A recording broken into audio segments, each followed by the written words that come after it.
आप देख रहे हैं नेट्रिक न्यूज, साहस सच कहने का।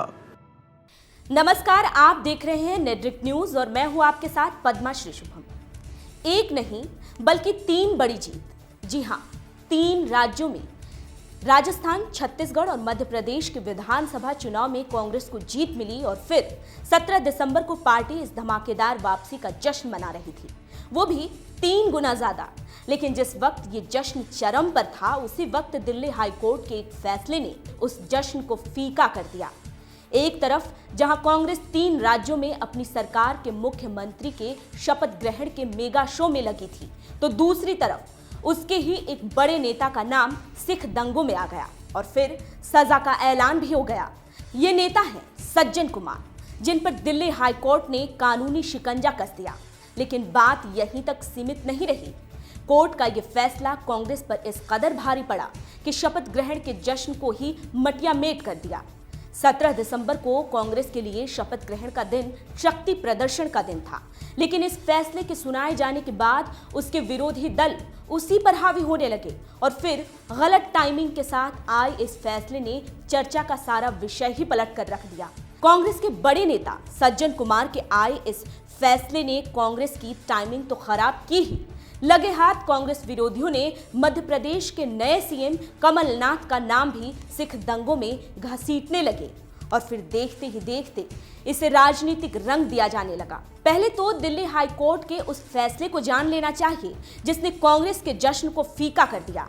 एक ऐसा फैसला जिसने कांग्रेस के बड़े जश्न के शामियाने को ताकतवर आंधी की तरह उड़ा ले गया। 1984 सिख दंगों में 1 नवंबर को 5 सिख की हत्या कर दी गई। इस हत्या की वारदात को दिल्ली छावनी के राजनगर पालम इलाके में अंजाम दिया गया। इसी हत्या के मामले में अदालती फैसले के खिलाफ 7 अपील दिल्ली हाईकोर्ट में दाखिल की गई थी, जिस पर 17 दिसंबर को कोर्ट ने अपना फैसला सुनाया और सज्जन कुमार के खिलाफ उम्र कैद की सजा का ऐलान कर दिया। कोर्ट के इस फैसले के बाद सज्जन कुमार को 31 दिसंबर तक आत्मसमर्पण करना होगा। सज्जन कुमार कांग्रेस के एक ऐसे नेता हैं और एक ऐसा राजनीतिक चेहरा है जो अब कानून की जद में है। कांग्रेस की दिक्कतें बढ़ाने वाली बात यह रही कि हाईकोर्ट ने अपने फैसले में साफ साफ लफ्जों में टिप्पणी की कि 1984 में हुआ सिख दंगे मानवता के खिलाफ बड़े अपराध थे और जिन्होंने ये अपराध किया उन्हें राजनीतिक संरक्षण मिलता रहा। वैसे तो कांग्रेस इस फैसले के बाद पूरी तरह घिर गई और अपने बचाव में बस यही कहती रही कि इस मुद्दे पर राजनीति नहीं होनी चाहिए, कानून अपना काम कर रहा है। दरअसल इसके अलावा कांग्रेस के पास अपने बचाव में बोलने के लिए कुछ बचा ही नहीं था। कांग्रेस को सिर्फ बीजेपी ने ही नहीं बल्कि कई पार्टियों ने सज्जन कुमार के खिलाफ आए इस फैसले के बाद कांग्रेस और गांधी परिवार को ही कटघरे में खड़ा कर दिया।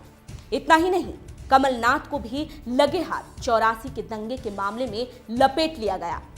कमलनाथ के लिए 17 दिसंबर का दिन बेहद खास था, लेकिन मध्य प्रदेश के सीएम पद के शपथ ग्रहण से पहले ही सज्जन कुमार पर फैसला आ गया और फिर कमलनाथ के नाम पर बवाल शुरू हो गया।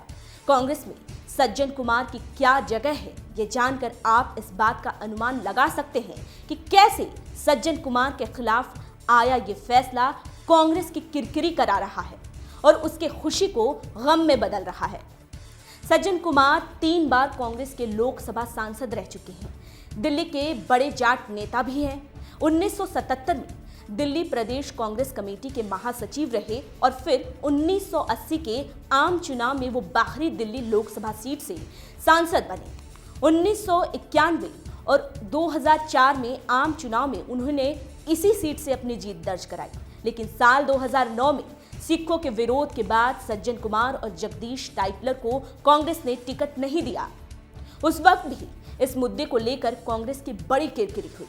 अब आप खुद इस बात को समझ सकते हैं कि सज्जन कुमार की कांग्रेस में क्या जगह रही है और किस तरह वो देश की इस पुरानी पार्टी से जुड़े हैं। कांग्रेस सज्जन कुमार के जुड़ाव से पल्ला चाहकर भी नहीं झाड़ सकती। हाईकोर्ट के इस फैसले के बाद कांग्रेस की खुशी आधी से भी आधी तो हो ही गई, लेकिन ऐसा लगता है कि कांग्रेस की ये किरकिरी अभी बरकरार रहने वाली है। ऐसा इस वजह से क्योंकि सज्जन कुमार के बाद कांग्रेस नेता जगदीश टाइटलर के खिलाफ भी कार्रवाई करने की मांग जोरों शोरों से उठने लगी है। कांग्रेस विरोधी और सिख दंगे के पीड़ितों ने अब सज्जन कुमार से अपनी निगाहें दूसरी कांग्रेसी दिग्गज जगदीश टाइटलर पर टिका दी है। अगर गुरुद्वारा पुल बंगश मामले में टाइटलर के खिलाफ फैसला आया तो कांग्रेस की धज्जियां उड़ सकती हैं।